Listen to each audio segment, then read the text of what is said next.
갈라디아서 5장. 그리스도께서 우리를 해방시켜 자유로운 삶을 살게 해 주셨습니다. 그러니 굳게 서십시오. 그 누구도 다시 여러분에게 종의 멍에를 씌우지 못하게 하십시오. 나는 단호하게 말씀드립니다. 여러분 가운데 누군가가 할례를 받고 여타의 율법 체계에 굴복하는 순간 그리스도께서 애써 쟁취하신 자유라는 선물은 사라지고 맙니다. 거듭해서 경고합니다. 할례의 방식을 받아들이는 사람은 그리스도 안에서 이루어지는 자유로운 삶의 유익을 율법이라는 종의 삶의 의무로 바꾸는 자입니다. 나는 여러분이 의도하는 것이라고는 생각하지 않지만 그런 일이 실제로 일어나고 있습니다. 여러분이 종교 활동에 기대어 살려고 하는 순간 여러분은 그리스도에게서 떨어져 나간 것이며 은혜에서 떨어져 나간 것입니다. 그러나 우리는 성령과의 만족스러운 사귐을 애타게 기다리고 있습니다. 그리스도 안에서는 종교적 의무를 성실히 준수하거나 무시하거나 아무 차이가 없기 때문입니다. 중요한 것은 그보다 훨씬 내적인 것입니다. 그것은 다름 아닌 사랑으로 표현되는 믿음입니다. 여러분은 아주 잘 달리고 있었습니다. 그런데 누가 여러분의 길에 끼어들어 여러분을 참된 복종의 길에서 멀어지게 했습니까? 그러한 탈선은 애초에 여러분을 경주로 불러주신 분께로부터 온 것이 아닙니다. 이 말을 그저 한귀로 듣고 흘려보내지 마십시오. 여러분도 알다시피 약간의 누룩이 순식간에 반죽 전체를 부풀어 오르게 합니다. 주님은 내 마음 깊은 곳에 여러분이 변절하지 않을 것이라는 확신을 주셨습니다. 그러나 누구든지 여러분을 흔드는 자는 하나님의 심판을 받게 될 것입니다. 내가 다마스쿠스 길에 들어서기 전에 그랬듯이 지금도 계속해서 할례의 방식을 전하고 있다는 소문은 터무니없는 것입니다. 만일 그렇다면 왜 내가 지금도 박해를 받겠습니까? 내가 그 낡은 메시지를 전하면서 이따금 십자가를 언급한다면 아무도 기분 상하지 않을 것입니다. 그처럼 물에 물 탄 듯한 메시지는 아무도 상관하지 않습니다. 할례에 집착하여 여러분을 선동하는 자들은 아예 끝까지 가서 거세하는 편이 좋겠습니다. 하나님께서 여러분을 자유로운 삶으로 부르셨다는 것은 틀림없는 사실입니다. 그러나 여러분은 그 자유를 방탕한 삶을 위한 구실로 삼지 마십시오. 여러분의 자유를 망치지 마십시오. 오히려 여러분의 자유를 사랑 안에서 서로 섬기는 일에 사용하십시오.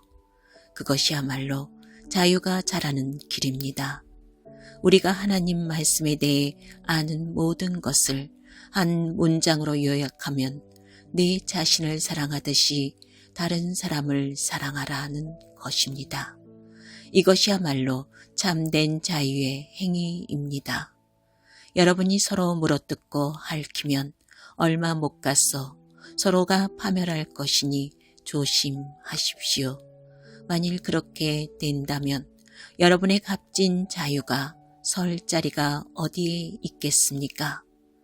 내가 드리는 조언은 이러합니다. 자유롭게 살되 하나님의 영이 이끌고 북돋아 주는 대로 사십시오. 그러면 여러분은 이기심이라는 욕망에 휘둘리지 않게 될 것입니다. 우리 안에는 죄스러운 이기심이 자라고 있는데 그것은 자유로운 영을 거스릅니다. 자유로운 영은 이기심과 양립할 수 없습니다. 그 두 가지 생활 방식은 정반대입니다. 여러분은 그날 기분에 따라서 어떤 때는 이렇게 살고 어떤 때는 저렇게 살 수 없습니다.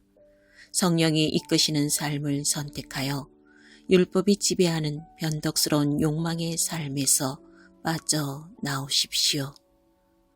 여러분이 항상 자기 마음대로 살려고 할 때 여러분의 삶이 어떻게 될지는 아주 분명합니다.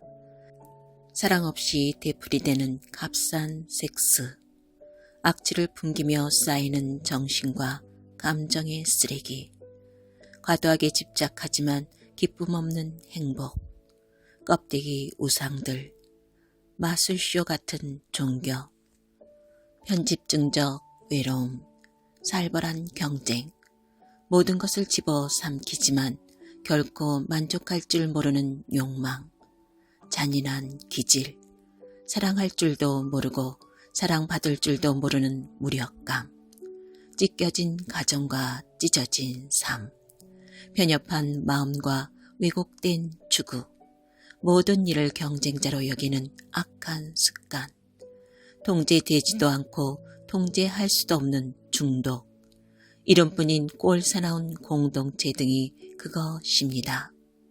더 열거할 수도 있지만 그만하겠습니다. 여러분도 알다시피 내가 여러분에게 경고한 것이 이번이 처음은 아닙니다. 여러분이 자신의 자유를 그런 식으로 사용하면 여러분은 하나님 나라를 상속받지 못할 것입니다. 그러나 우리가 하나님의 방법대로 살면 어떤 일이 일어날까요? 과수원의 과일이 풍성히 맺히는 것처럼 하나님께서 우리의 삶에 여러 가지 선물, 다른 사람들에 대한 호의, 풍성한 삶, 고요함 같은 것들을 풍성히 주실 것입니다. 또한 우리는 끝까지 견디는 마음과 긍휼히 여기는 마음과 사물과 사람들 속에 기본적인 거룩함이 스며들어 있다는 확신을 갖게 될 것입니다. 우리는 충성스럽게 헌신하고 우리가 살아가는 방식을 강요하지 않으며 우리의 에너지를 슬기롭게 모으고 관리할 수 있을 것입니다. 율법주의는 이와 같은 삶을 자라게 하는데 아무 도움이 되지 않습니다. 그저 방해만 될 뿐입니다. 그리스도께 속한 사람들에게는 자기 마음대로 사는 삶이나 남들이 필요하다고 말하는 것에 부하내동하는 삶이 영원히 끝났습니다. 그들은 그런 삶을 십자가에 못 박았습니다.